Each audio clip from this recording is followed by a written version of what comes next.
Okay, then who am I? I'm a man of many names. Some people refer to me as by my first real name. Some people refer to me as G, like yourself. Some people refer to me as my online username, the blank card. But if anyone wants to ask how to refer to me, just either blank, or if you want to use like the full name of like my persona, Gaia, the lion. I'm just a little man who likes messing about with machines. Studied that for a while, failed that for a while, went back to study it. Things got pretty good. Helped out my friend build a PC. My own PC broke after that. Helped fixed it, and then helped out more of my friends with their own PCs. I'm becoming sort of the tech guy in a lot of circles, and it's very funny. I'm at the point where I will just talk about tech lingo to someone and they'll just stare at me. Like I remember a year ago, I mentioned the word virtual machine to someone at my place of work, and they said, "I'm sorry, what do you mean?" And I'm like, "Oh, like an emulator, like Dolphin." And then it snapped in my head, like, "Oh no, I'm outside my own circle right now. I need to like use different words." But no, I'm just a tech guy, and yeah, I guess I'm just a tech guy. I like games and I like showing people weird niche things I'm into, which has led into me being a streamer for fun. That's just what I am.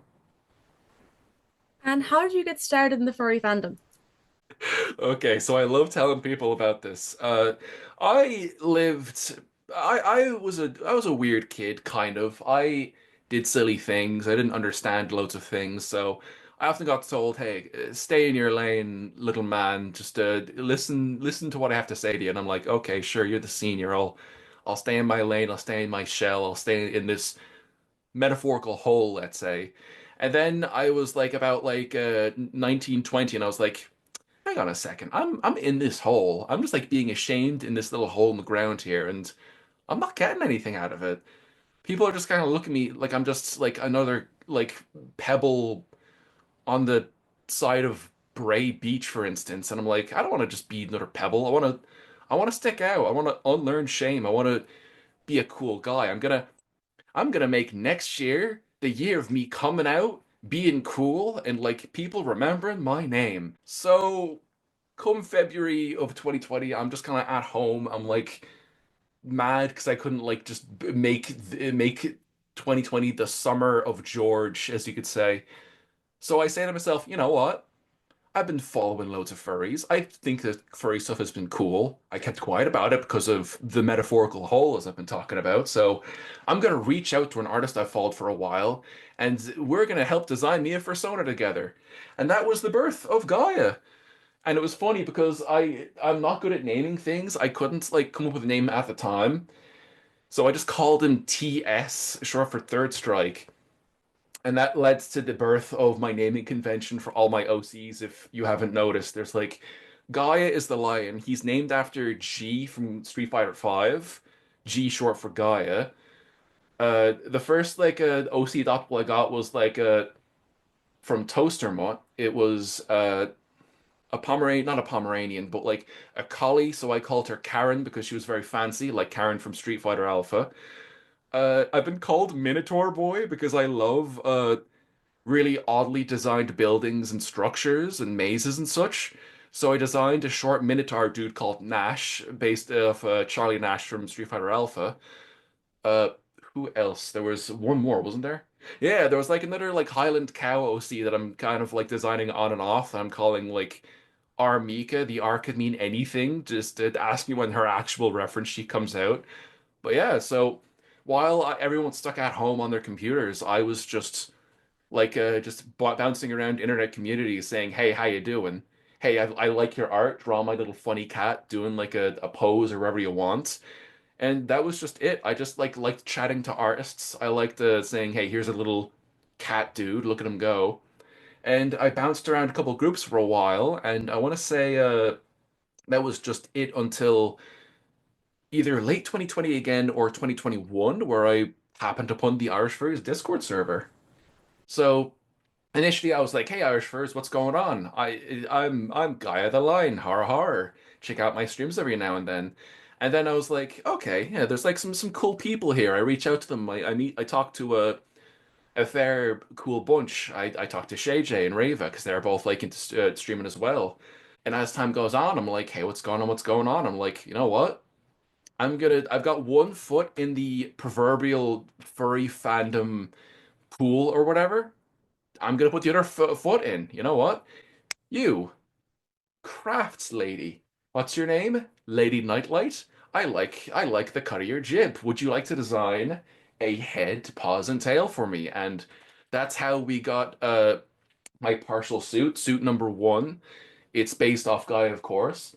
And I must say, in retrospect, oh, I should not have gotten his main fur to be white. Oh my God.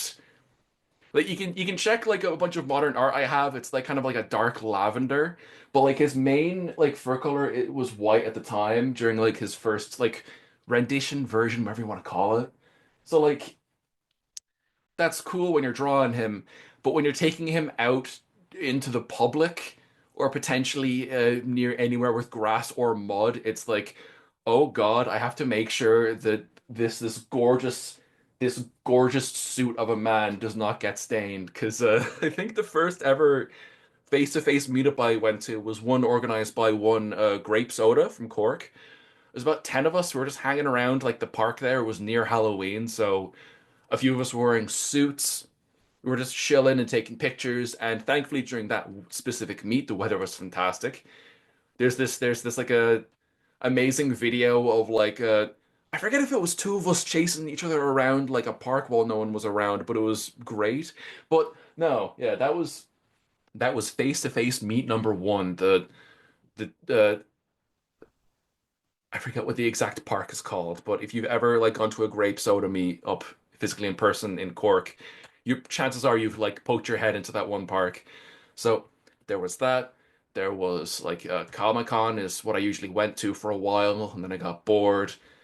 And then thanks to the Irish Furs, I was shown a lot of like smaller, more niche conventions. There was I still want to go to Akuma Con. MegaCon is now going to be a regular visit for me. OkamiCon, I was there for the first 2 years. I'm glad that that's like gotten off the ground.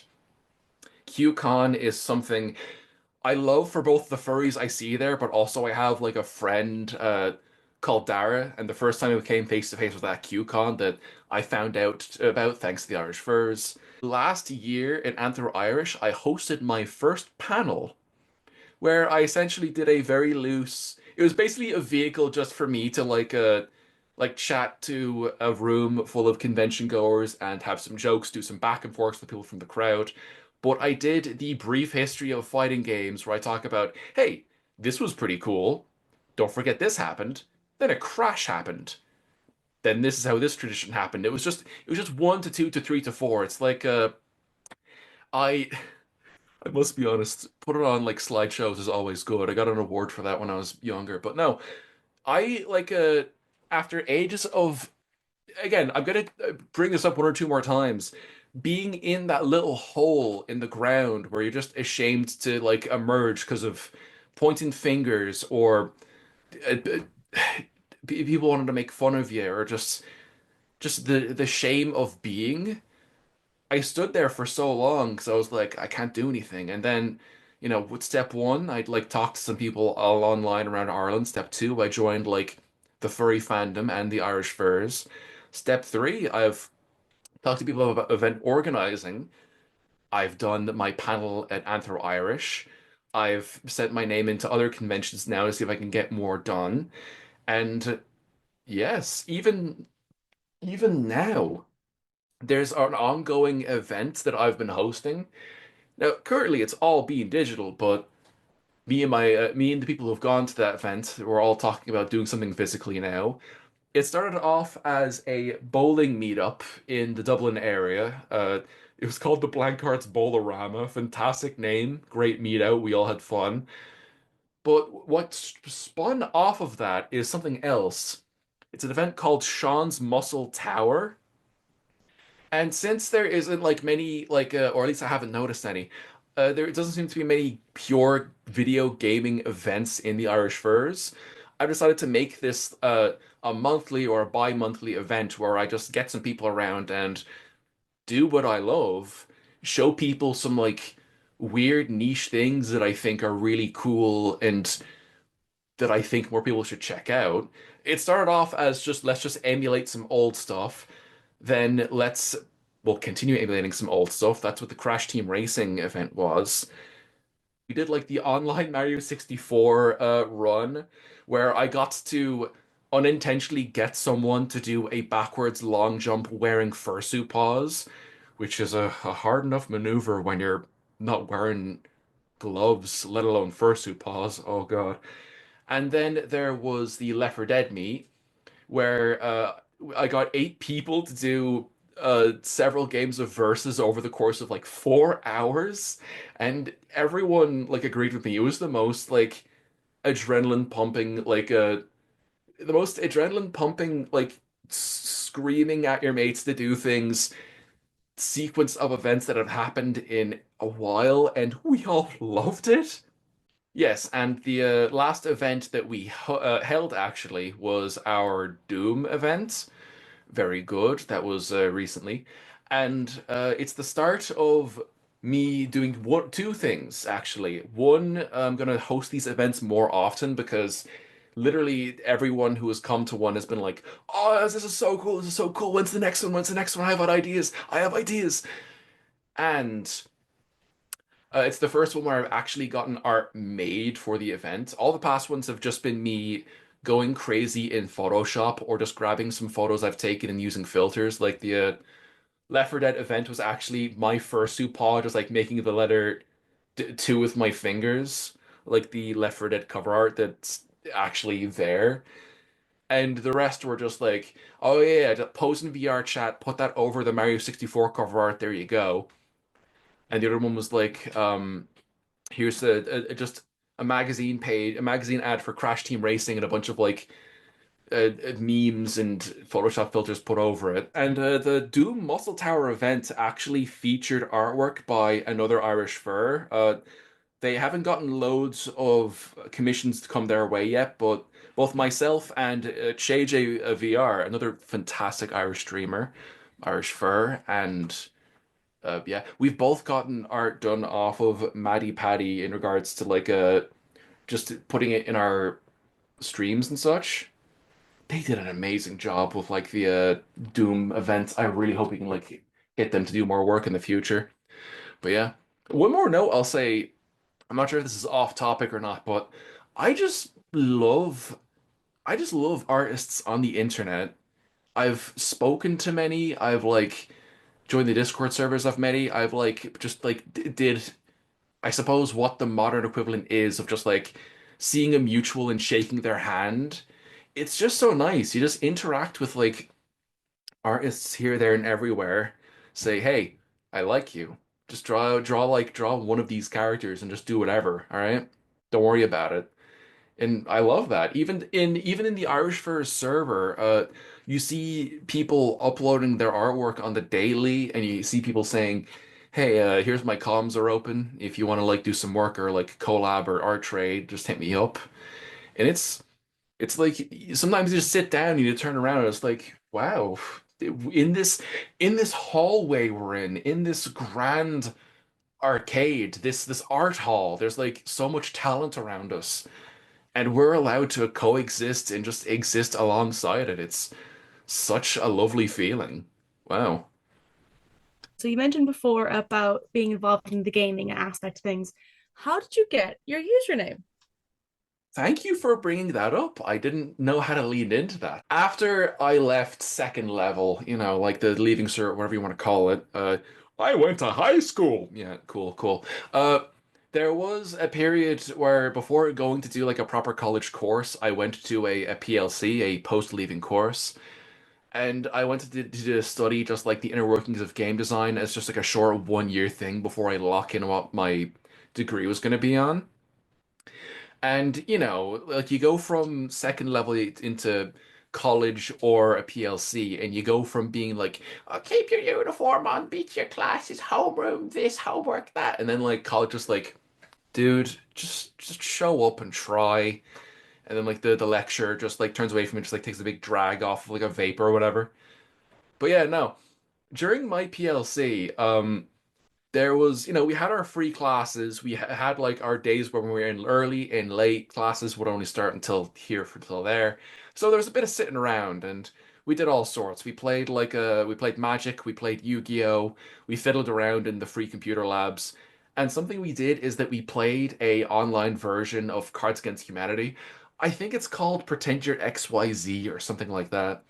But there's this one day, this one day where there was like six of us or whatever, and we all just like played the Cards Against Humanity card game online.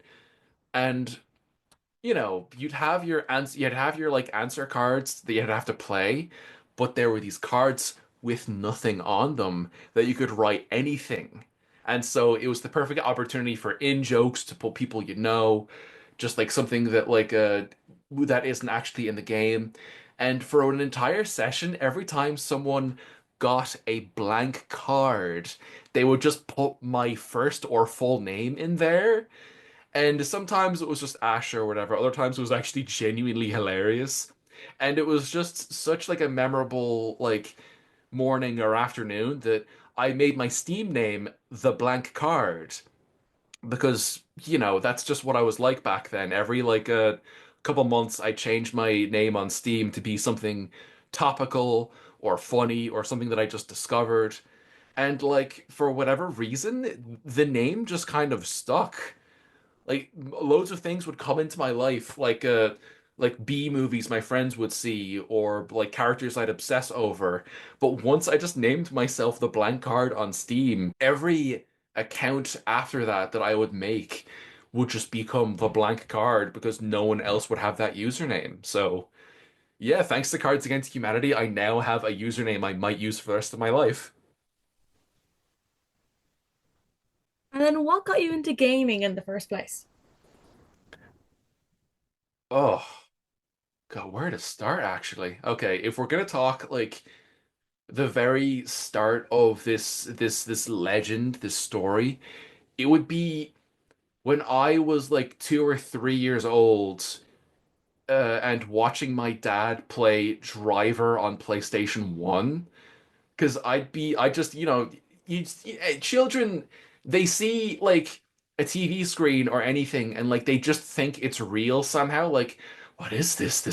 This portal, it's showing us something that isn't real. This is amazing. So I just see my dad driving a car and be like, whoa, this is insane. Does every car on the road have a little person controlling them? How does this work? And I would distinctly remember whenever he'd drive out of bounds of the map, he'd just drive into this one alleyway and the car would fall through the ground and it would just be the sky. And I'd be like, oh my God, Dad, that's happening to a real car. How could you do this? Now, granted, I was 3 years old at the time, but that's how it started. Like, I saw my dad playing that. I saw my brother playing Abe's Odyssey, and I'd mess around with some PS1 demo discs. And as time would go on, I'd just be surrounded by someone who would play a game, and they just like leave it where they were, and it'd be like, oh, my cousin Dara, let's Ratchet and Clank on the PS2. Oh, my cousin Kira left us Rayman 3 for the GameCube. And then like I'd fiddle with that, I'd get more familiar, and I'd like move on to something else, and I'd be like, oh, yeah, this is actually pretty cool. So yeah, so yeah, it was pretty much, I suppose, right time at the right place. Just some older relatives just like liking fiddling with games, and then me getting to play them afterwards. But no, yeah. So PS2 went into the Wii, went into the PlayStation 3, went into getting a really crap cheap laptop to fiddle around with and break eventually. So I could get my knowledge of not programming, but just how like operating systems worked. So once I found out how to like get games running on that, I could walk up to someone and say, "Hey, friends, would you like to learn how to set up Unreal Tournament 99? We can do it for free and play it online as friends." And then they would say, "No, Sean, we're playing League of Legends." And then I'd be forced to play League of Legends for a chunk of my teenage years. And then I'd find people who found interested in these shit I thought was pretty cool. And then we can play like Duck Game online or emulate old stuff. I'm so happy I know so many people now. Like it's like I don't know, I just again to I this might be the last time I call back to it, but I've left that shameful hole in the ground and I wanted to make myself known. And since I went from there to where I'm sitting right now, talking to you, Ink, I've just learned the names of a lot of people. They've learned my name, and like there's just like a big community and a big wake that I've made. People who like me, people who don't like me, just things that are going on. The world is big. You know how big the world is. Oh God, don't make me get like existential here. I I won't go too far into it, but I only just found out what Ikaruga is. It's a GameCube shmup that just like the ship goes from like black to white and you can absorb bullets the opposite color. It's so cool and I only just discovered it like recently. Just my last message to you is just keep going forward and you'll find cool stuff. Just don't sit still for too long, even though the hole gets comfy. In the ground, that is. If you'd like to follow me after this episode, then I'm mainly active on two fronts. There are my Blue Sky account, which can be found at theblankcard.bluesky.social, no spaces. And there is also my Twitch account where I regularly stream things, then usually unusual things or things that pique my interests, like survival horror or niche action games, all sorts. You can just follow my Twitch at theblankcard122, no spaces.